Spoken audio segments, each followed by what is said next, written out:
Hello दोस्तों, नमस्कार। Helping thinkers के यूट्यूब चैनल में आप सभी का हार्दिक स्वागत है। जैसा कि आपको पता है, मध्य प्रदेश पटवारी की एग्ज़ाम से संदर्भित जो पुराने पेपर हैं उनको हम सोल्व कर रहे हैं और उसका एक पेपर मैं सोल्व करवा चुका हूं, जिसमें जीके के 20 क्वेश्चन को अच्छे से डिस्कशन किया है हमने। और वो जो पेपर था 9 दिसंबर 2017 की पहली शिफ्ट का था। आज जो पेपर डिस्कस करने वाले हैं वो सेकंड शिफ्ट का है। इसमें हम ये देख सकते हैं पटवारी परीक्षा 2017 का ये पेपर है और ओरिजिनल पेपर है, किसी प्रकार की कोई त्रुटि नहीं है और सारी चीज़ें अच्छी तरीके से यहाँ पर मैं एक्सप्लेन करने का आपके सामने प्रयास करूँगा, ताकि इससे आपको आइडिया लग जाएगा कि पेपर का पैटर्न किस प्रकार से रहने वाला है और क्वेश्चन कहाँ से पूछे जा सकते हैं और किस किस टाइप के पूछे जा सकते हैं। तो यहाँ पर आप पहले प्रश्न से शुरुआत करते हैं। पहला प्रश्न है दोस्तों, 1968 में डॉक्टर हरगोविंद खुराना को किस क्षेत्र में नोबेल पुरस्कार दिया गया था? तो आपको ये ध्यान रखना है। यहाँ से देखो, आपको दो प्रश्न सीखने को मिला। डॉक्टर हरगोविंद खुराना का संबंध जो है वो किससे है और इनको 1968 में नोबेल पुरस्कार कब दिया गया? तो 1968 में। किसके क्षेत्र में दिया गया था? तो फिजियोलॉजी या मेडिसिन के क्षेत्र में, मतलब एक तरीके से आप कह सकते हैं जीव विज्ञान के क्षेत्र में इनको दिया गया था। तो ये आप ध्यान रखिए। अगला प्रश्न की ओर बढ़ते हैं। ओडिशा में उस अभ्यारण्य का नाम बताइए जिसमें लगभग 900 वर्ग किलोमीटर का जल फैलाव है और जो प्रवासी पक्षियों की अनेक प्रजातियों के लिए प्रसिद्ध हैं। तो चिल्का अभ्यारण्य दोस्तों ध्यान रखिए। घाना अभ्यारण्य राजस्थान में आता है और ये आप बालूखंड और बेसीपल्ली आप इनके बारे में सर्च करें कि ये आखिर कहाँ आते हैं। तो ये ध्यान रखिए, चिल्का अभ्यारण्य उड़ीसा में आता है। अगला प्रश्न है दोस्तों, भारत का सबसे पुराना विज्ञान संग्रहालय जिसे CSIR के तत्वाधान में स्थापित किया गया था। तो ये इससे रिलेटेड प्रश्न पिछले शेड में यानी फर्स्ट शिफ्ट में भी पूछा गया था और ये सेकंड शिफ्ट में भी आ गया है दोस्तों। तो तत्वाधान में स्थापित किया गया था, तो इसका सही आंसर होगा बिड़ला औद्योगिक प्रौद्योगिकी संग्रहालय, कोलकाता के तत्वाधान में इसे स्थापित किया गया था। तो ये बात दोस्तों आप ध्यान रखिएगा। अगले प्रश्न की ओर बढ़ते हैं। गुजरात में पालनपुर के शहर को आप किस व्यापार से संबंध रखते हैं? यानी गुजरात में जो पालनपुर शहर है वो किस व्यापार के लिए प्रसिद्ध है? तो हीरा व्यापार और पॉलिशिंग के लिए पालनपुर को जाना जाता है। पालनपुर दोस्तों गुजरात में आता है। अगले प्रश्न, विश्व जनसंख्या दिवस प्रत्येक वर्ष किस दिन मनाया जाता है? तो बेहद ही आसान प्रश्न है, जिसको आता है 11 जुलाई को मनाया जाता है दोस्तों, क्योंकि इसी दिन जो है पूरे विश्व की जो जनसंख्या है वो शायद 5 अरब हो चुकी थी और अभी जो है इसकी जो जनसंख्या है, विश्व की जनसंख्या 8 अरब के समथिंग हो चुकी है दोस्तों। तो विश्व जनसंख्या दिवस 11 जुलाई को मनाया जाता है, ये बात आप ध्यान रखिएगा। संविधान सभा एक अविभाजित भारत के लिए निर्वाचित पहली बार रिश्तिस्तान को मिली, यानी कुल मिलाकर संविधान सभा का जो है गठन जो है वो कब किया गया था, मतलब पहली बार बैठक जो है कब की गई थी? तो 6 दिसंबर 1946 में की गई थी, जिसमें डॉक्टर सच्चिदानंद सिन्हा को अध्यक्ष बनाया गया था जो अस्थायी थे। उसके बाद में दूसरी बैठक 9 दिसंबर 1946 में हुई, जिसमें स्थायी अध्यक्ष के रूप में डॉक्टर राजेंद्र प्रसाद को चुना गया था।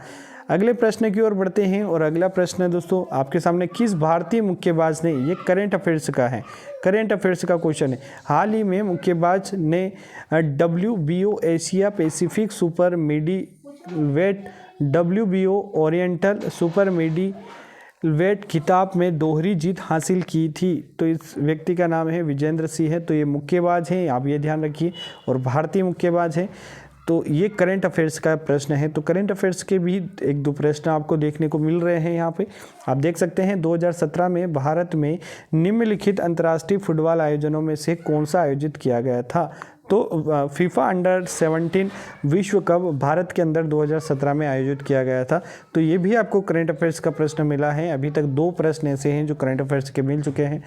पहले भारतीय प्रौद्योगिकी संस्थान का नाम बताइए जिसका जो है 1951 में औपचारिक रूप से उद्घाटन किया गया था या स्थापना की गई थी। तो पहले प्रौद्योगिकी संस्थान का नाम है IIT खड़गपुर दोस्तों, जिसका जो है उद्घाटन जो है 1951 में किया गया था। ये भी आप ध्यान रखें दोस्तों। अगला प्रश्न है, भारत में यरलुंग या सांगपो नदी कहलाती हैं। किसे कहते हैं? तो ब्रह्मपुत्र को नदी को कहते हैं, सांगपो के नाम से इसे तिब्बत में जाना जाता है ब्रह्मपुत्र नदी को। तो ये आप ध्यान रखें, यरलुंग और सांगपो नदी किसे कहा जाता है? तो ब्रह्मपुत्र नदी को कहा जाता है और ये तिब्बत में कहा जाता है, आप ये ध्यान रखें। इसके बाद में अगला प्रश्न है दोस्तों आपके सामने, वर्ष 2011 की जनगणना के अनुसार मध्य प्रदेश के किस जिले में साक्षरता की दर सबसे कम है? देखिए यही तो होता है पैटर्न। अभी कल जो पिछला पेपर जो हमने किया है उसमें फर्स्ट शिफ्ट में पूछा गया था कि किस जिले की साक्षरता दर सबसे अधिक है, तो उसका आंसर था जबलपुर। अभी दूसरी शिफ्ट में पूछ लिया गया है कि किस दर की साक्षरता सबसे कम है, तो अलीराजपुर की साक्षरता सबसे कम है दोस्तों।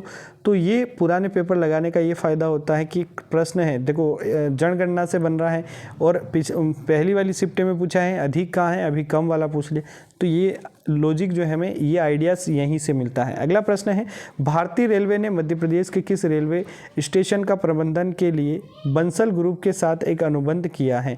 तो ये भी एक तरीके से आप करेंट अफेयर्स का प्रश्न कह सकते हैं। भारतीय रेलवे ने मध्य प्रदेश के किस रेलवे स्टेशन का प्रबंधन करने के लिए बंसल ग्रुप के साथ एक अनुबंध किया है? तो हबीबगंज रेलवे स्टेशन जो कि भोपाल में आता है। तो ये आप दोस्तों ध्यान रखिए। अगले प्रश्न है, शाजापुर के गिरवर गांव में भगवान हनुमान जी की मूर्ति रिश्तेदार सदी से हैं। अब ये मतलब एक तरीके से बहुत ज़्यादा डीप प्रश्न है, तो अब तो ये तो कौन बता सकता है? जो शाजापुर का है और गिरवर गांव का है वही बता सकता है, और उसे भी क्या पता होगा कि ये कितना पुराना है। तो ये अपने आप में बहुत ज़्यादा डीप प्रश्न है और ये 5वीं सदी का है, क्योंकि ये इतना पढ़ने में नहीं आता है। शाजापुर के गिरवर गांव में भगवान हनुमान की मूर्ति 5वीं सदी की है। जय हो हनुमान जी महाराज की। अगला प्रश्न है, खरगोन जिले में सबसे प्रसिद्ध साड़ी का नाम क्या है? खरगोन जिले में देखो, हमने अभी तक महेश्वर और चंदेरी की सुनी है, लेकिन यहाँ खरगोन जिले में सबसे प्रसिद्ध साड़ी का नाम पूछा गया है। तो ये कहाँ आता है? महेश्वर सुना है हमने, तो महेश्वरी कहाँ आता है? खरगोन में आता है। जबकि चंदेरी कहाँ आता है? आपका अशोकनगर में आता है। तो ये बात आप ध्यान रखें, तो महेश्वरी साड़ी। अगला प्रश्न है आपके पास सामने, ग्रीष्मकाल के दौरान 1948 से 1956 तक मध्य भारत की राजधानी का नाम क्या था? देखो, मध्य भारत की दरअसल 2 राजधानियाँ थी, जिसमें एक ग्वालियर राजधानी हुआ करती थी जो 6 महीने के लिए ग्वालियर हुआ करती थी, और 6 महीने के लिए इंदौर हुआ करती थी। शीतकालीन राजधानी ग्वालियर हुआ करती थी, जबकि ग्रीष्मकालीन राजधानी इंदौर हुआ करती थी।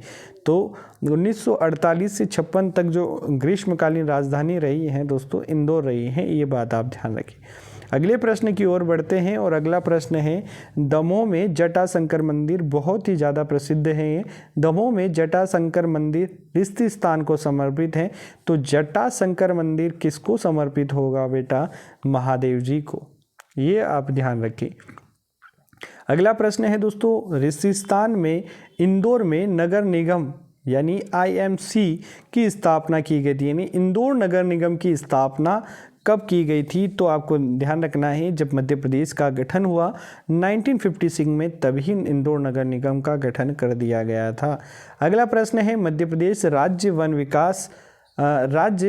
विकास बोर्ड का गठन जो है कब किया गया है? और कई बार मध्य प्रदेश की अलग अलग एग्जामों में इसे पूछा गया है।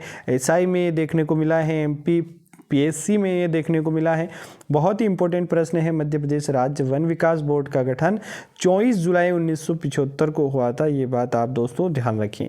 अगला प्रश्न है दोस्तों, भारतीय रिजर्व बैंक के 24वें गवर्नर कौन थे? तो 24वें गवर्नर जो कि उस समय थे 2017 में उर्जित पटेल। अभी कौन है दोस्तों? अभी वर्तमान में RBI के गवर्नर कौन है और कौन से नंबर के हैं?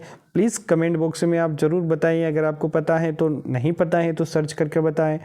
अगला प्रश्न है दोस्तों, प्राचीन काल में कौन सा शहर अवंतिका के नाम से जाना जाता था? तो उज्जैन को हम जानते हैं, क्योंकि अवंतिका एक जो उज्जैन जो है, अवंतिका जो है एक महाजनपद हुआ करती थी, अवंती महाजनपद जो हमारे मध्य प्रदेश में, और जिसकी 2 राजधानियां हुआ करती थी, एक तो उज्जैन और एक महेश्वर। तो ये 2 राजधानियां अवंती महाजनपद की हुआ करती थी। तो ये जीके के आज दूसरी शिफ्ट का पेपर के 20 क्वेश्चन हमने कर लिए हैं। तो ऐसे प्रश्न पूछे जा रहे हैं और इसी तरीके से अगला शेड्यूल में जल्दी ही मतलब आपको मिल ही जाएंगे।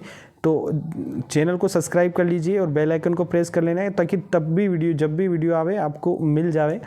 ठीक है दोस्तों, उम्मीद करता हूँ ये जानकारी और ये कंटेंट आपको पसंद आ रहा होगा। और पुराने पेपर हैं तो दोस्तों, अगर वास्तव में अगर आपको पटवारी बनना है तो पुराने पेपर का अध्ययन करना बहुत ही ज़्यादा ज़रूरी है दोस्तों।